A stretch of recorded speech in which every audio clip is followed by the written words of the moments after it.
ನಮಸ್ಕಾರ ಗುರುಗಳೇ. ಹರೇ ನಮಃ.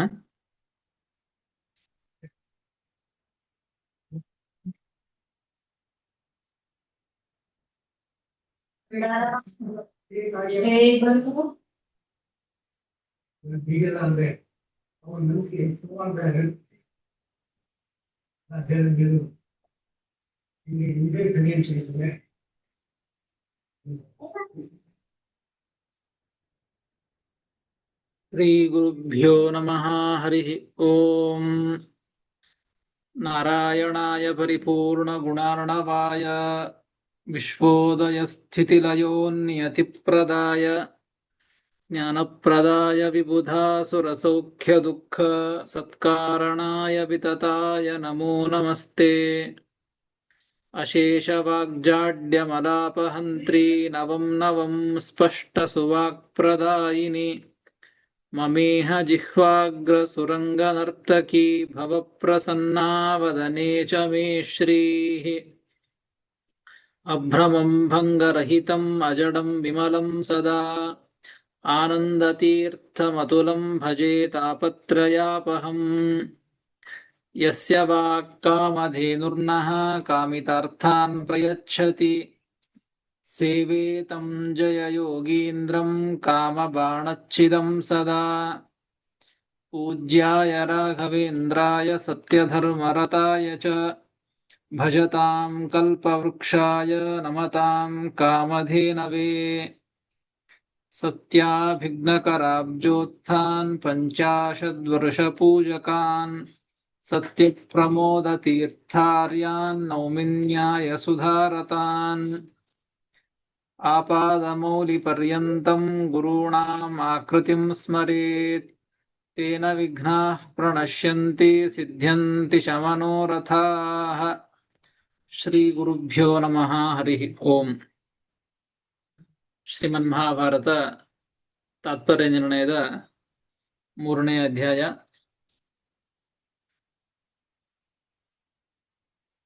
ರಾಮಾವತಾರದ ಪ್ರಸಕ್ತಿಯನ್ನ ತಿಳಿಸಿ ರಾಮದೇವರ ಅವತಾರದ ಒಂದು ವಿಚಾರವನ್ನ ತಿಳಿಸಿ ರಾಮಾವತಾರದ ನಿಮಿತ್ತವಾಗಿ ಎಲ್ಲ ದೇವತೆಗಳು ಏನು ಪ್ರಾರ್ಥನೆಯನ್ನ ಮಾಡಿದರೋ ಆ ಎಲ್ಲ ದೇವತೆಗಳು ಕೂಡ ರಾಮದೇವರ ಒಂದು ಸೇವೆಗಾಗಿ ಅಂತ ಆ ದೇವತೆಗಳು ಕೂಡ ಅವತಾರವನ್ನ ಮಾಡ್ತಾ ಇದ್ದದ್ದು. ಯಾವ್ಯಾವ ರೀತಿಯಾಗಿ ಅವತಾರವನ್ನ ಮಾಡಿದ್ದು ಎಂಬುದನ್ನ ತಿಳಿಸಿಕೊಡ್ತಾ ಇದ್ದದ್ದು. ವಾಯುದೇವರು ಹನುಮಂತನಾಗಿ ಅವತಾರ ಮಾಡಿದ್ದು, ಇಂದ್ರದೇವರು ವಾಲಿಯಾಗಿ, ಸೂರ್ಯ ಸುಗ್ರೀವನಾಗಿ, ಜಾಂಬವಂತ ಯಮದೇವರು ಜಾಂಬವಂತನಾಗಿ ಅಂತ ಹೀಗೆ ಅವುಗಳನ್ನ ವಿಚಾರವನ್ನ ತಿಳಿಸಿ, ಚಂದ್ರ ಯಾವ ರೀತಿಯಾಗಿ ಅವತಾರವನ್ನ ಮಾಡ್ತಾ ಇದ್ದಾನೆ ಎಂಬುದನ್ನ ತಿಳಿಸಿಕೊಡ್ತಾರೆ. 71ನೇ ಶ್ಲೋಕ. ಬ್ರಹ್ಮೋದ್ಭವ ಸೋಮ ಉತಾಸ್ಯ ಸೂನೋಃ ಅತ್ರೇರಭೂತ್ ಸೋಂಗದ ಏವ ಜಾತಃ ಬೃಹಸ್ಪತಿಸ್ತಾರ ಉತೋಷಚೀಚ ಶಕ್ರಸ್ಯ ಭಾರ್ಯೈವ ಬಭೂವ ತಾರಾ. ಬ್ರಹ್ಮೋದ್ಭವ ಸೋಮ ಉತಾಸ್ಯ ಸೂನೋರತ್ರೇರಭೂತ್ ಸೋಂಗದ ಏವ ಜಾತಃ ಬೃಹಸ್ಪತಿಸ್ತಾರ ಉತೋಷಚೀಚ ಶಕ್ರಸ್ಯ ಭಾರ್ಯೈವ ಬಭೂವ ತಾರಾ ಎಂಬುದಾಗಿ 71ನೇ ಶ್ಲೋಕ. ಪದವಿಭಾಗ. ಬ್ರಹ್ಮೋದ್ಭವ ಸೋಮಃ ಉತ ಅಸ್ಯ ಸೂನೋಃ ಅತ್ರೇಃ ಅಭೂತ್ ಸಹ ಅಂಗದಃ ಏವ ಜಾತಃ. ಬೃಹಸ್ಪತಿ ತಾರಃ ಉತ ಶಚೀ ಚ ಶಕ್ರಸ್ಯ ಭಾರ್ಯಾ ಏವ ಬಭೂವ ತಾರಾ ಎಂಬುದಾಗಿ ಪದವಿಭಾಗ. ಈ ಶ್ಲೋಕದಲ್ಲಿ 3 ದೇವತೆಗಳ ಒಂದು ಅವತಾರವನ್ನ ತಿಳಿಸಿಕೊಡ್ತಾ ಇದ್ದಾರೆ. ಮೊದಲನೇದಾಗಿ ಚಂದ್ರನನ್ನ ತಿಳಿಸ್ತಾರೆ. ಬ್ರಹ್ಮೋದ್ಭವ ಸೋಮ ಉತಾಸ್ಯ ಸೂನೋಃ ಅತ್ರೇರಭೂತ್ ಅಂಗದ ಏವ ಜಾತಃ. ಈ 2 ಪಾದಗಳಿಂದ ಈ ಸೋಮ ಅಂದ್ರೆ ಚಂದ್ರದೇವರು, ಆ ದೇವತೆ ಏನಾಗಿ ಹುಟ್ಟಿದ್ದು, ಏನಾಗಿ ಅವತಾರವನ್ನು ಮಾಡಿದ್ದು ಈ ರಾಮದೇವರ ಸೇವೆಗಾಗಿ, ಮೊದಲಿಗೆ ಯಾರಿಂದ ಹುಟ್ಟಿದ್ದು ಎಂಬುದನ್ನು ಹೇಳ್ತಾರೆ. ಬ್ರಹ್ಮೋದ್ಭವ, ಬ್ರಹ್ಮದೇವರಿಂದ ಹುಟ್ಟಿದಂತಹ ದೇವತೆ ಚಂದ್ರ. ಇಲ್ಲಿ ಕೇವಲ ಬ್ರಹ್ಮದೇವರಿಂದ ಹುಟ್ಟಿದಂತವರು ಅಂತ ಹೇಳಿದ್ದು, ಬ್ರಹ್ಮದೇವರಿಂದ ಶ್ರೋತ್ರದಿಂದ ಹುಟ್ಟಿದ್ದು ಅಂತ ತಿಳಿಸಿಕೊಡ್ತಾರೆ ಮತ್ತೊಂದು ಗ್ರಂಥದಲ್ಲಿ. ಮೊದಲಿಗೆ ಬ್ರಹ್ಮದೇವರ ಕಿವಿಯಿಂದ ಹುಟ್ಟಿದಂತವನು ಚಂದ್ರ, ಬ್ರಹ್ಮೋದ್ಭವ. ಉತ ಅಂದ್ರೆ ಅನಂತರ ಅಂತರ್ಥ, ಅಂದ್ರೆ ಮೊದಲಿಗೆ ಬ್ರಹ್ಮದೇವರಿಂದ ಹುಟ್ಟಿದ್ದು, ನಂತರದಲ್ಲಿ ಅಸ್ಯ ಸೂನೋಃ ಅತ್ರೇಃ ಅಭೂತ್. ಅಸ್ಯ ಸೂನೋಃ ಅಂದ್ರೆ ಆ ಬ್ರಹ್ಮದೇವರ ಮಗ.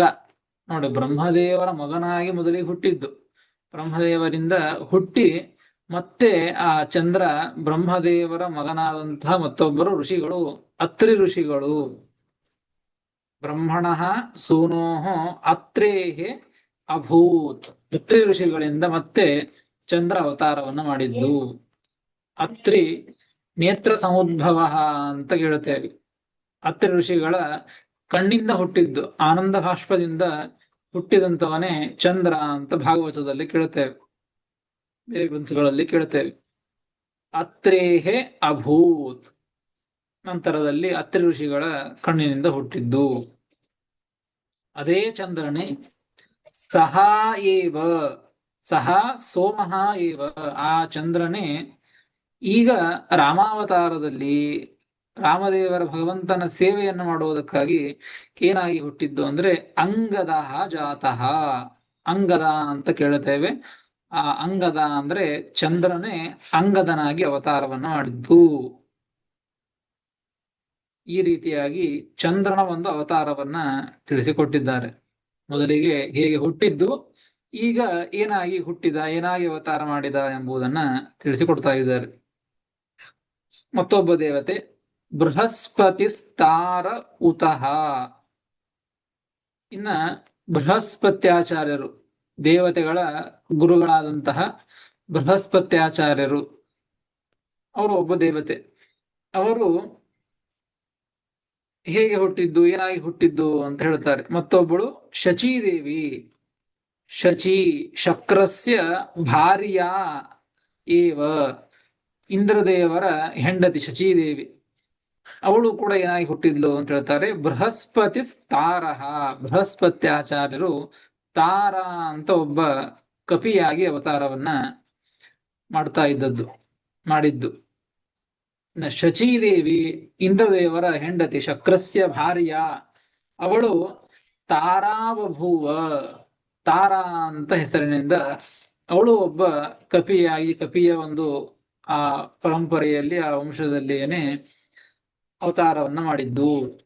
ತಾರ ಬಭೂವ ಅಂತ ಈ ರೀತಿಯಾಗಿ ಚಂದ್ರ ಅಂಗದನಾಗಿ ಇದ್ದದ್ದು, ಬೃಹಸ್ಪತ್ಯಾಚಾರ್ಯರು ತಾರಾ ಅಂತ ಕಪಿಯಾಗಿದ್ದು, ಇಂದ್ರದೇವರ ಹೆಂಡತಿ ಶಚೀದೇವಿ ತಾರಾ.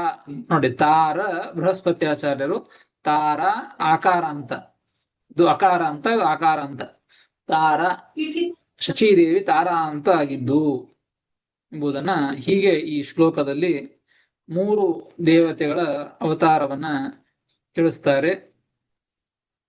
ಇಷ್ಟು ತಿಳಿಸಿ ಮುಂದಿನ ಶ್ಲೋಕದಲ್ಲಿ ತಯೋಃ ಪೂರ್ವೋತ್ಪತ್ತಿ ಕಥನ ಪೂರ್ವಕಂ ಇದಾನೀಂತನ ಉತ್ಪತ್ತಿಂ ಆಹ ಪೂರ್ವೋತ್ಪತ್ತಿ ಕಥನ ಪೂರ್ವಕಂ. ಅಂದ್ರ ಈ ನೋಡಿ, ಈ ಹಿಂದಿನ ಶ್ಲೋಕದಲ್ಲಿ ಚಂದ್ರದೇವರ ಚಂದ್ರದೇವತೆಯ ಹಿಂದಿನ ಜನ್ಮವನ್ನ ತಿಳಿಸಿಕೊಟ್ಟದ್ದು, ಏನಾಗಿ ಹುಟ್ಟಿದ್ದು, ಎಲ್ಲೆಲ್ಲಿ ಹುಟ್ಟಿದ್ದು, ಈಗೇನಾಗಿದ್ದು ಅಂತ ಹೇಳಿ. ಅಂದ್ರೆ ಬೃಹಸ್ಪತ್ಯಾಚಾರ್ಯರ ಮತ್ತು ಶಚೀದೇವಿಯ ಉತ್ಪತ್ತಿಯನ್ನ ಈಗೇನಾಗಿ ಹುಟ್ಟಿದ್ದಾರೆ ಅಂತ ಹೇಳಿದ್ದಾರೆ. ಆದ್ರೆ ಹಿಂದೇನಾದದ್ದು ಅಂತ 71ನೆಯ ಶ್ಲೋಕದಲ್ಲಿ ತಿಳಿಸಿಕೊಟ್ಟಿಲ್ಲ. ಅದನ್ನ ಈ 72ನೇ ಶ್ಲೋಕದಲ್ಲಿ ಪೂರ್ವೋತ್ಪತ್ತಿ ಕಥನ ಪೂರ್ವಕಂ ಇದಾನೀಂತನ ಉತ್ಪತ್ತಿಂ ಆಹ,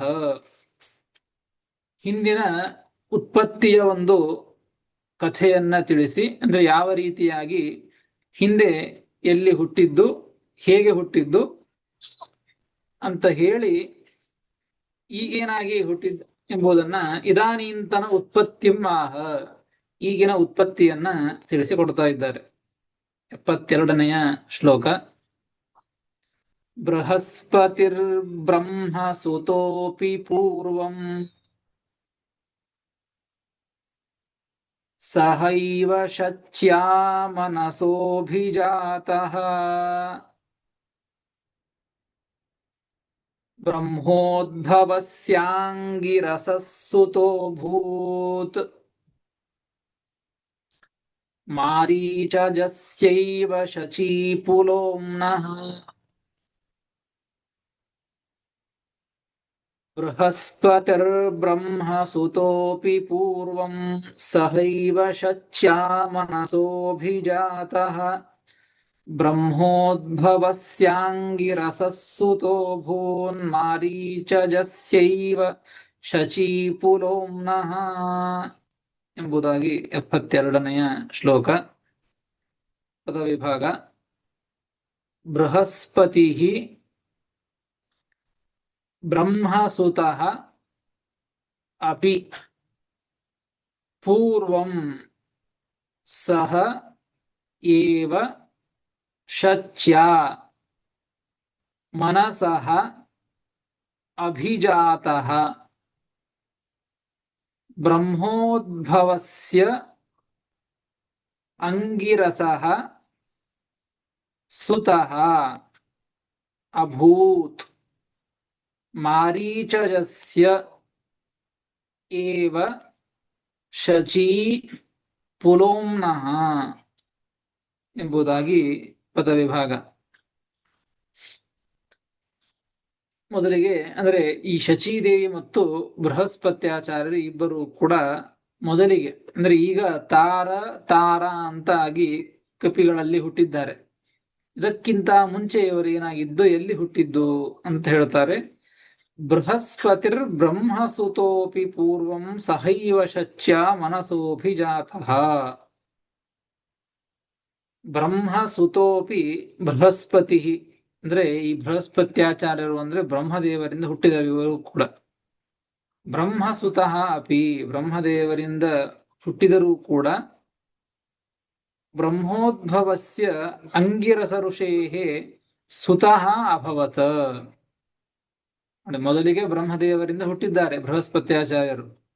ಹೇಗೆ ಹಿಂದೆ ಚಂದ್ರ ಹೇಗೆ ಬ್ರಹ್ಮದೇವರಿಂದ ಹುಟ್ಟಿ ಅದೇ ಬ್ರಹ್ಮದೇವರಿಂದ ಹುಟ್ಟಿದಂತಹ ಮತ್ತೊಬ್ಬ ಋಷಿಗಳು ಅತ್ರಿ ಋಷಿಗಳಿಂದ ಮತ್ತೆ ಹುಟ್ಟಿದನೋ, ಅದೇ ರೀತಿಯಾಗಿ ಬೃಹಸ್ಪತ್ಯಾಚಾರ್ಯರು ಕೂಡ ಬ್ರಹ್ಮದೇವರಿಂದ ಮೊದಲಿಗೆ ಹುಟ್ಟಿದ್ದು.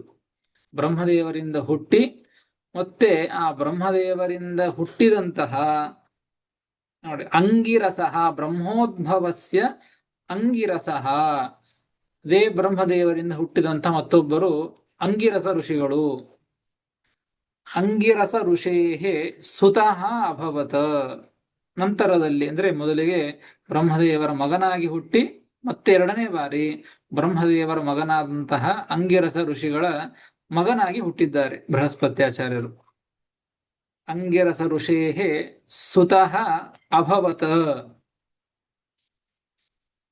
ಅಂತ ಇಷ್ಟು ಅಂದ್ರೆ ಈ ಬೃಹಸ್ಪತ್ಯಾಚಾರ್ಯರ ಪೂರ್ವ ಉತ್ಪತ್ತಿಯನ್ನು ತಿಳಿಸಿಕೊಟ್ರು. ಈಗ ತಾರನಾಗಿ ಅವತಾರವನ್ನು ಮಾಡಿದ್ದಾರೆ. ಬ್ರಹ್ಮಸುತತ್ವಮೇವ ತಸ್ಯ ಕಥಂ ಇತ್ಯತಃ ಆಹ. ನೋಡಿ, ಹಿಂದೆ ಹೇಳಿದ್ರು, ಇಲ್ಲಿ ಶ್ಲೋಕದಲ್ಲಿ ಹೇಳಿದರು, ಬ್ರಹ್ಮದೇವರ ಮಗನಾಗಿ ಹುಟ್ಟಿದರೂ ಕೂಡ ಮತ್ತೆ ಈಗ ಅಂಗಿರಸ ಋಷಿಗಳ ಮಗನಾಗಿ ಹುಟ್ಟಿದರು. ಈ ಬ್ರಹ್ಮದೇವರ ಮಗನಾಗಿ ಹೇಗೆ ಹುಟ್ಟಿದ್ದು? ಬ್ರಹ್ಮ ಸುತತ್ವಮೇವ ಕಥಂ ತಸ್ಯ. ಬ್ರಹ್ಮದೇವರ ಮಗ ಹೇಗೆ ಹುಟ್ಟಿದ್ದು ಅಂತ, ಹೆಂಗೆ, ಎದರಿಂದ, ಯಾವ ಅಂಗದಿಂದ, ಬ್ರಹ್ಮದೇವರ ಅಂಗದಿಂದ ಹುಟ್ಟಿದ್ದು ಅಂತ ಈ ರೀತಿಯಾಗಿ ಪ್ರಶ್ನೆ ಕೇಳಿದರೆ ಅದಕ್ಕೆ ಉತ್ತರವನ್ನು ಕೊಡ್ತಾರೆ. ಎರಡನೇ ಪಾದ, ಪೂರ್ವಂ ಸಹೈವ ಶಚ್ಯ ಮನಸೋಭಿಜಾತಃ. ಪೂರ್ವಂ ಅಂದ್ರೆ ಹಿಂದೆ, ಹಿಂದಿನ ಕಾಲದಲ್ಲಿ ಶಚ್ಯ ಸಹೈವ, ಶಚೀದೇವಿಯ ಜೊತೆಗೇನೆ ಬ್ರಹ್ಮ ಮನಸಃ ಅಭಿಜಾತಃ, ಬ್ರಹ್ಮದೇವರ ಮನಸ್ಸಿನಿಂದ ಹುಟ್ಟಿದವರು. ಅಂದ್ರೆ ಶಚೀದೇವಿಯು ಮತ್ತು ಈ ಬೃಹಸ್ಪತ್ಯಾಚಾರ್ಯ ಇಬ್ಬರೂ ಕೂಡ ಪೂರ್ವದಲ್ಲಿ, ಮೊದಲನೇ ಹಿಂದಿನ ಕಾಲದಲ್ಲಿ ಆ ಬ್ರಹ್ಮದೇವರ ಮನಸ್ಸಿನಿಂದ, ಮೊದಲಿಗೆ ಬ್ರಹ್ಮದೇವರ ಮನಸ್ಸಿನಿಂದ ಇಬ್ಬರು ಒಟ್ಟಿಗೆ ಹುಟ್ಟಿದ್ದು. ಅದನ್ನು ಹೇಳಿದ್ದು ಮನಸ್ಸಿನಿಂದ ಹುಟ್ಟಿದ್ದು ಎಂಬುದನ್ನ ತಿಳಿಸಿಕೊಡ್ತಾರೆ. ಬ್ರಹ್ಮ ಮನಸಃ ಶಚ್ಯಾ ಸಹೈವ ಪೂರ್ವಂ ಮನಸಃ ಅಭಿಜಾತಃ ಅಂತ ಈ ರೀತಿಯಾಗಿ ಅದನ್ನ ತಿಳಿಸಿಕೊಡ್ತಾ ಇದ್ದಾರೆ. ಅಂದ್ರೆ ಇಬ್ಬರೂ ಕೂಡ, ಬೃಹಸ್ಪತ್ಯಾಚಾರ್ಯರು, ಶಚೀದೇವಿ ಇಬ್ಬರೂ ಕೂಡ ಮೊದಲಿಗೆ ಬ್ರಹ್ಮದೇವರ ಮನಸ್ಸಿನಿಂದ ಹುಟ್ಟಿದ್ದು.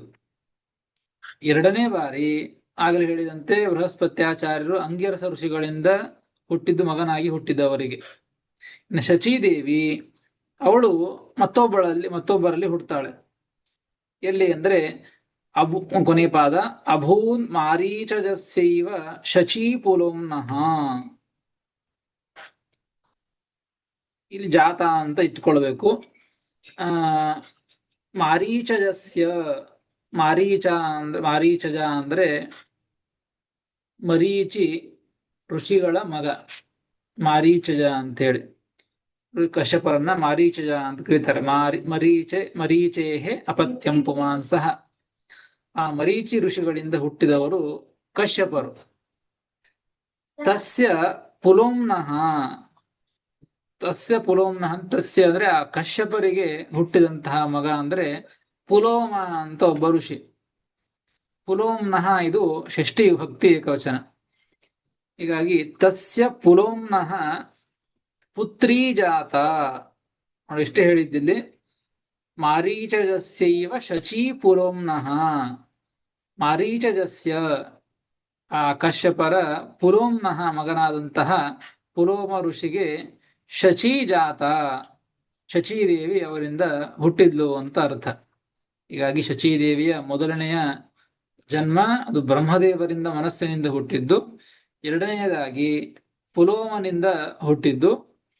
ಅಂತ ಶಚೀದೇವಿನೇ, ಅಂತ ಈ ಬೃಹಸ್ಪತ್ಯಾಚಾರ್ಯರೇ ಈಗ ಅವರು ತಾರ ಮತ್ತು ತಾರ ಅಂತ ಕಪಿಗಳಲ್ಲಿ ಭಗವಂತನ ಸೇವೆಗಾಗಿ ಅವತಾರವನ್ನ ಮಾಡಿದ್ದಾರೆ ಎಂಬುದಾಗಿ ಈ ಶ್ಲೋಕದಲ್ಲಿ ಆ ಬೃಹಸ್ಪತ್ಯಾಚಾರ್ಯರು ಮತ್ತು ಶಚೀದೇವಿಯ ಪೂರ್ವ ಜನ್ಮವನ್ನ, ಪೂರ್ವ ಉತ್ಪತ್ತಿಯನ್ನ ಇಲ್ಲಿ ತಿಳಿಸಿಕೊಟ್ಟಿದ್ದಾರೆ. ಅದನ್ನೇ ಸ್ವಲ್ಪ ಮುಂದುವರಿಸ್ತಾರೆ. ಇದೇ ವಿಚಾರವನ್ನೇ ಮುಂದಿನ ಶ್ಲೋಕದಲ್ಲಿ 73ನೆಯ ಶ್ಲೋಕ. ಸ ಏವ ಶಚ್ಯಾ ಸಹ ವಾನರೋಭೂತ್ ಸ್ವಯಂಭುವೋ ದೇವಗುರುರ್ಬೃಹಸ್ಪತಿಃ ಅಭೂತ್ ಸುಷೇಣೋ ವರುಣೋಶ್ವಿನೌ ಚ ಬಭೂವತುಸ್ತೌ ವಿವಿಧಶ್ಚ ಮೈಂದಃ ಸ ಏವ ಶಚ್ಯಾ ಸಹ ವಾನರೋಭೂತ್ ಸ್ವಯಂಭುವೋ ದೇವಗುರುರ್ಬೃಹಸ್ಪತಿಃ ಅಭೂತ್ ಸುಷೇಣೋ ವರುಣೋಶ್ವಿನೌ ಚ ಬಭೂವತುಸ್ತೌ ವಿವಿಧಶ್ಚ ಮೈಂದಃ ಎಂಬುದಾಗಿ 73ನೆಯ ಶ್ಲೋಕ. ಪದವಿಭಾಗ. ಸಹ ಏವ ಶಚ್ಯಾ, ಸಹ ವಾನರಃ ಅಭೂತ್. ಕೆಲವೊಂದು ಪುಸ್ತಕದಲ್ಲಿ ಇಲ್ಲಿ ಸ್ವಯಂಭುವ ಅಂತ ಇದೆ, ಸ್ವಸಂಭವ ಅಂತೂ ಇದೆ. ಎರಡು ಒಂದೇ ಅರ್ಥ. ಸ್ವಯಂಭುವ ದೇವಗುರು ಬೃಹಸ್ಪತಿ ಅಭೂತ್ ಸುಷೇಣ ವರುಣ ಅಶ್ವಿನೌ ಚ ಬಭೂವತು ತೌ ವಿವಿಧಃ ಚ ಮೈಂದಃ ಎಂಬುದಾಗಿ ಪದವಿಭಾಗ. ಸ ಏವ ಶಚ್ಯಾಸಃ ವಾನರೋಭೂತ್ ಸ್ವಯಂಭುವೋ ದೇವಗುರುರ್ ಬೃಹಸ್ಪತಿಃ. ಹಿಂದಿನ ವಿಚಾರವನ್ನೇ ಹಿಂದಿನ ಶ್ಲೋಕದಲ್ಲಿ ಬೃಹಸ್ಪತ್ಯಾಚಾರ್ಯರು ಅಂಗಿರಸ ಋಷಿಗಳ ಮಗನಾಗಿ ಹುಟ್ಟಿದ್ದು ಅಂತ ಹೇಳಿದ್ದು. ಶಚೀದೇವಿ ಪುಲೋಮ ಋಷಿಗಳ ಮಗಳಾಗಿ ಹುಟ್ಟಿದ್ದು ಅಂತ ಹೇಳಿದ್ದು. ಇನ್ನ ಬೃಹಸ್ಪತ್ಯಾಚಾರ್ಯನ ಮುಂದುವರಿಸ್ತಾರೆ. ಸ ಏವ ಶಚ್ಯಾಸಹ ಸಹ ಏವ ಅಂದ್ರೆ ಕೊಡ್ತಾರೆ ಮುಂದೆ ಕೊನೆ ಎರಡನೇ ಪಾದದಲ್ಲಿ ದೇವಗುರು ಬೃಹಸ್ಪತಿ ಅಂತ ಇದೆ. ಸಹ ದೇವಗುರು ಬೃಹಸ್ಪತಿ, ದೇವಗುರುಗಳಾದ ದೇವತೆಗಳಿಗೆ ಗುರುಗಳಾದಂತಹ ಸಹ ಏವ ಬೃಹಸ್ಪತಿ, ಅದೇ ಬೃಹಸ್ಪತ್ಯಾಚಾರ್ಯರೇ ಬ್ರಹ್ಮದೇವರಿಂದ ಹುಟ್ಟಿದ ಅಂಗಿರಸ ಋಷಿಗಳಿಂದ ಹುಟ್ಟಿದಂತಹ ಬೃಹಸ್ಪತ್ಯಾಚಾರ್ಯರೇ. ಶಚ್ಯಾಸಹ ಶಚೀದೇವಿಯ ಜೊತೆಗೇನೆ ಸ್ವಯಂಭುವ ವಾನರ ಅಭೂತ್ ಅಥವಾ ಸ್ವಸಂಭವ ವಾನರ ಅಭೂತ್. ಸಂಭವ ಅಂದ್ರೆ ಸ್ವಸ್ಮಾದೇವ ಸಂಭವ, ತಮ್ಮಿಂದ ತಾನೇ ಹುಟ್ಟಿದರು, ಅವತಾರವನ್ನ ಮಾಡಿದರು ಅಂತ ತಿಳಿಸಿಕೊಡ್ತಾ ಇದ್ದಾರೆ. ಸ್ವಯಂ ತಾನೇ ಆ ರೀತಿಯಾಗಿ ವಾನರಗಳಾಗಿ ಬೃಹಸ್ಪತ್ಯಾಚಾರ್ಯರು ತಾರ ಎಂಬುವಂತಹ ವಾನರವಾಗಿ, ಶಚೀದೇವಿ ತಾರಾ ಎಂಬುವಂತಹ ವಾನರರಾಗಿ ಅವತಾರವನ್ನ ಮಾಡಿದರು ಈಗ, ಅಂದ್ರೆ ರಾಮಾವತಾರದಲ್ಲಿ ಅಂತ ಅರ್ಥ. ಹೀಗೆ ಆ ಇಬ್ಬರ ಅವತಾರವನ್ನ ತಿಳಿಸಿ ಮುಂದಿನ ಎರಡು ಪಾದಗಳಲ್ಲಿ ಮತ್ತೆ ಇಬ್ಬರು ಅಂದ್ರೆ 3 ಜನ ದೇವತೆಗಳ ಅವತಾರವನ್ನು ತಿಳಿಸ್ತಾರೆ. ಅಭೂತ್ ಸುಷೇಣೋ ವರುಣೋಶ್ವಿನೌ ಚ ಬಭೂವತುಸ್ತೌ ವಿವಿಧಶ್ಚ ಮೈಂದಃ. ವರುಣಃ ಸುಷೇಣಃ ಅಭೂತ್. ನೋಡು, ವರುಣದೇವರು ಏನಾಗಿ ಅವತಾರವನ್ನು ಮಾಡಿದ್ರು ಅಂತಂದ್ರೆ ಸುಷೇಣ ಅಂತ ಅವತಾರವನ್ನು ಮಾಡಿದ್ದು ಅಂತ ತಿಳಿಸಿಕೊಡ್ತಾ ಇದ್ದಾರೆ. ವರುಣಃ ಸುಷೇಣಃ ಅಭೂತ್. ಇನ್ನು ಅಶ್ವಿನೌ ಚ ಬಭೂವತುಸ್ತೌ ವಿವಿಧಶ್ಚ ಮೈಂದಃ. ಇನ್ನು ಅಶ್ವಿನಿ ದೇವತೆಗಳು, ಅಶ್ವಿನಿ ಅದು ದ್ವಿವಚನದು, ಕರೆಯಿಂದ ನಿಜವಾಗಿ ಅಶ್ವಿ ದೇವತೆಗಳು ಅಂತ ಪ್ರಯೋಗವನ್ನು ಮಾಡಬೇಕು. ಅಶ್ವಿನೌ ಎಂಬುದು ಅಶ್ವಿ ಅಶ್ವಿನೌ ಅಶ್ವಿನಃ ಅಂತ ಶಬ್ದ ನಡೀತದೆ. ಹೀಗಾಗಿ ಅಶ್ವಿ ದೇವತೆಗಳವರು. ಅಶ್ವಿನೌ ಎಂಬುದು ದ್ವಿವಚನ ಇದು. ಹೀಗಾಗಿ ಅಶ್ವಿ ದೇವತೆಗಳಿಬ್ಬರು ಅಂತ ಅರ್ಥ. ಹೀಗಾಗಿ ತೌ ಅಶ್ವಿನೌ, ಇಬ್ಬರು ಅಶ್ವಿ ದೇವತೆಗಳು ಈ ರಾಮಾವತಾರದ ಪ್ರಸಂಗದಲ್ಲಿ, ರಾಮದೇವರ ಅವತಾರದ ಪ್ರಸಂಗದಲ್ಲಿ ಸೇವೆಯನ್ನ ಮಾಡೋದಕ್ಕಾಗಿ ಏನಾಗಿ ಅವತಾರವನ್ನು ಮಾಡಿದರು ಅಂತಂದ್ರೆ ಆ ಇಬ್ಬರು ಕೂಡ ವಿವಿಧ ಚ ಮೈಂದಃ ಬಭೂವತುಹು.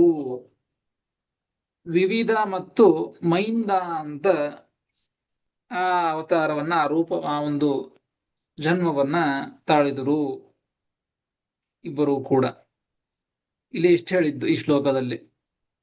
ವರುಣ ಸುಷೇಣನಾಗಿ ಇದ್ದದ್ದು, ಅಶ್ವಿ ದೇವತೆಗಳು ವಿವಿಧ ಮತ್ತು ಮೈಂದ ಅಂತ ಹೀಗೆ ಅವತಾರವನ್ನ ಮಾಡಿದರು ಅಂತ ಹೇಳಿದ್ದು.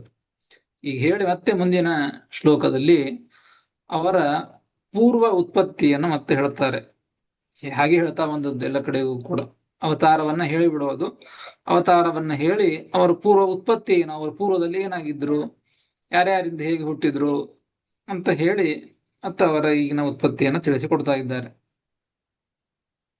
ಮುಂದಿನ ಶ್ಲೋಕದಲ್ಲಿ ತಯೋಹೋ ಪೂರ್ವ ಜನ್ಮ ಕಥನ ಪೂರ್ವಕಂ ವಿಶೇಷಂ ಆಹ. ಅವರ ಪೂರ್ವ ಜನ್ಮದ ಕಥೆಯನ್ನ ಹೇಳುವ ಮುಖಾಂತರವಾಗಿ ವಿಶೇಷತೆಯನ್ನು ಹೇಳ್ತಾ ಇದ್ದಾರೆ. ಈ ಅಶ್ವದೇವತೆಗಳ ವಿಶೇಷತೆ. 74ನೆಯ ಶ್ಲೋಕ. ಬ್ರಹ್ಮೋದ್ಭವೌ ತೌ ಪುನರೇವ ಸೂರ್ಯಾತ್ ಬಭೂವತುಸ್ತತ್ರ ಕನೀಯಸಸ್ತು